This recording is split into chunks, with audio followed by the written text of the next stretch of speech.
de Derechos Humanos. Mire. Muchísimas gracias por continuar con nosotros. Esta mañana nos acompaña en el estudio el presidente de la Comisión de Derechos Humanos del Estado de Colima, Manuel Vega Zúñiga. Presidente, qué gusto que nos acompañe. Muy buenos días. Muy buenos días, un placer estar aquí con ustedes. Muchas gracias, presidente. Bueno, pues para abrir precisamente camino de esta conversación, coméntenos de este convenio, de esta firma de convenio importante que, bueno, pues se tiene estimada que haya con la Suprema Corte, por favor. Así es, la Suprema Corte de Justicia va a celebrar un convenio de colaboración con la Federación Mexicana de Comisiones Estatales de Derechos Humanos, que nos aglutina a las 32 comisiones locales. Lo que se busca aquí es fortalecer los mecanismos que tenemos nosotros como sistema no jurisdiccional con los mecanismos a través de la Corte. Por ejemplo, las comisiones de derechos humanos podemos promover acciones de inconstitucionalidad contra alguna ley o reforma de las legislaturas locales y este juicio de constitucionalidad lo resuelve la Corte. Entonces vamos a generar los vínculos de colaboración para ello, o por ejemplo también presentamos en algunos casos, hay una figura procesal que se llama amicus curiae, amigo de la Corte, que damos una opinión, una suerte de opinión consultiva, como especialistas en derechos humanos ante los tribunales, porque no tenemos competencia las comisiones en asuntos jurisdiccionales, pero podemos asesorar a los quejosos, los podemos orientar a través de la presentación de un amparo o de esta opinión con el amicus curiae. Lo que queremos hacer es entonces eso que ya hacemos, ensamblarlo en un convenio de colaboración que fortalezca la colaboración interinstitucional.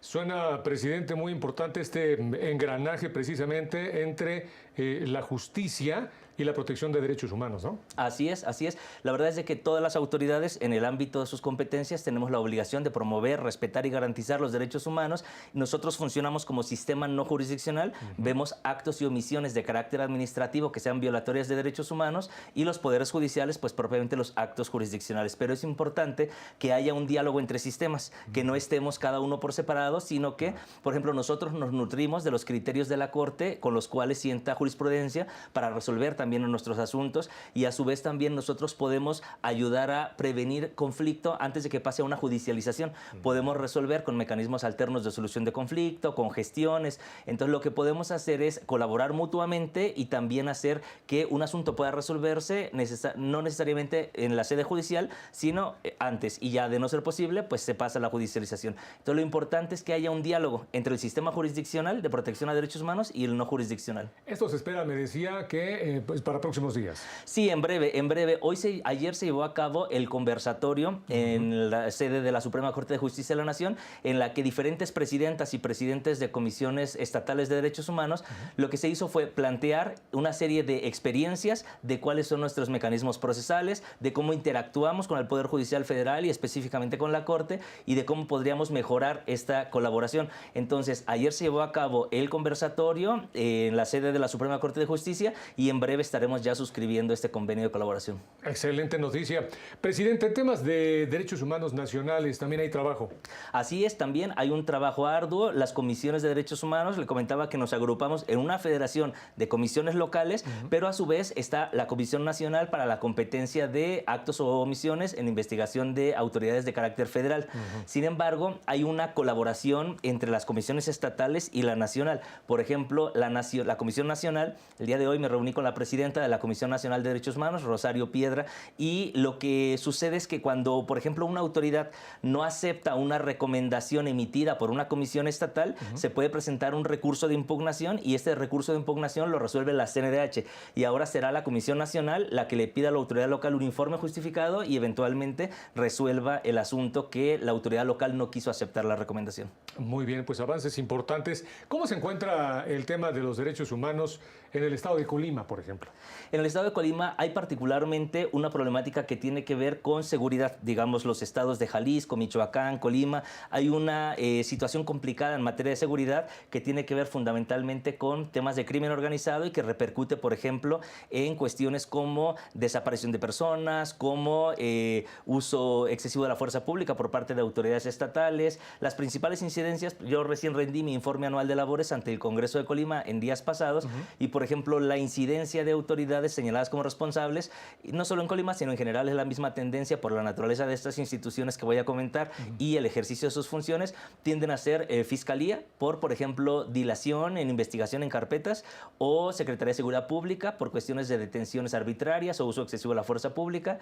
También la incidencia importante en materia de salud, cuestiones, por ejemplo, de algunos temas como una ausencia de medicamentos o reprogramaciones de cirugías que se prolongan en el tiempo. También en materia de educación, temas como, por ejemplo, asuntos de discriminación al interior de escuelas, son como las incidencias mayor recurrentes.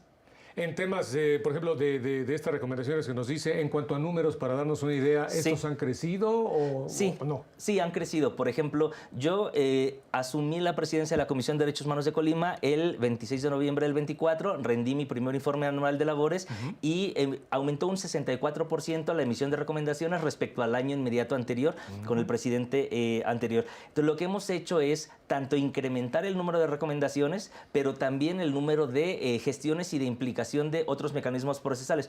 No todo, yo lo decía en mi informe, muchas veces se piensa que las comisiones de derechos humanos únicamente funcionan como queja-recomendación, queja-recomendación. Y no es así. Tenemos, como en el Poder Judicial, otra serie de figuras. Tenemos medidas cautelares, tenemos mecanismos de restitución inmediata, tenemos mecanismos alternos de solución de conflicto y acuerdos reparatorios. Entonces, hay un abanico amplio de causas procesales para la resolución de los conflictos. Y uno de ellos es las recomendaciones, que incrementamos, como le decía, un 64% en la Comisión de Derechos Humanos de Colima respecto al año inmediato anterior, pero es importante señalar que hay otra serie de mecanismos procesales, a veces más rápidos que la emisión de una recomendación, como un acuerdo reparatorio, una medida cautelar o un mecanismo alterno de solución de conflictos. De hecho, entiendo que hay instituciones, por ejemplo, que pues, les llega la recomendación, pero hacen caso omiso, ¿no? Así es. ¿Hacen falta dientes precisamente las comisiones en el país? ¿O qué recomendaría, presidente? Mira, fíjate que una de las cosas que se habló ayer en el conversatorio, las entidades federativas, atendiendo a la libertad configurativa de las entidades federativas, tienen un cierto margen de variación en el funcionamiento de una comisión a otra. Entonces, ayer lo que hacíamos en el seno de la Corte era platicar nuestras experiencias, cuáles son nuestros mecanismos procesales y cómo hacemos valer la defensa de derechos humanos. Y está muy, muy interesante el caso de Oaxaca. A nivel nacional, pioneros, que ellos lo que hacen es, replicando el sistema interamericano tiene la Comisión Interamericana de Derechos Humanos en Washington, que emite recomendaciones, y de ahí los estados-nación aceptan o no las recomendaciones. Si no las aceptan, entonces el caso se judicializa y si ya pasa a la Corte Interamericana de Derechos Humanos, en donde ahora sí ya es un proceso jurisdiccional con el Estado en cuestión. Y ahí ya lo que se emite no es una recomendación, sino una sentencia en el caso de la Corte Interamericana. Nivel, ¿no? El tema. Así es, como recientemente, por ejemplo, en el caso de Ernestina Asensio, la Corte Interamericana sentenció al Estado mexicano y la presidenta de la República, Claudia Sheinbaum, salió a decir se acepta la sentencia y se va a cumplimentar. Esto también requiere un grado de madurez institucional para decir la recomendación, yo lo decía en mi informe, la recomendación no es una crucifixión de un funcionario en particular, ni la recomendación debe ser algo que se esconda debajo de la alfombra. La recomendación es un instrumento pedagógico que debe servir para mejorar las prácticas institucionales, para modificar normativas, para tener protocolos, lineamientos.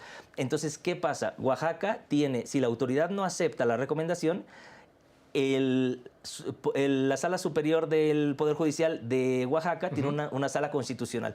Y entonces ahí se hace un juicio para la defensa de los derechos humanos, que es la analogía como entre Comisión Interamericana y Corte Interamericana, en el caso de Oaxaca. Nosotros lo que tenemos es dos vías distintas, que es una, la impugnación de la no aceptación de la autoridad estatal ante la Comisión Nacional, que es precisamente, por ejemplo, lo que abordé el día de hoy con la presidenta de la Comisión Nacional de Derechos Humanos. Y la otra es dar vista al Congreso para que cite a comparecer a la autoridad que no aceptó la recomendación, para que explique en una audiencia pública por qué no acepta la recomendación. Pues, presidente, se ve mucho trabajo, por supuesto, para este naciente 2026, podemos decirlo así. Mucha suerte, por supuesto, en todo este trabajo. ¿Algo más que nos quiera añadir?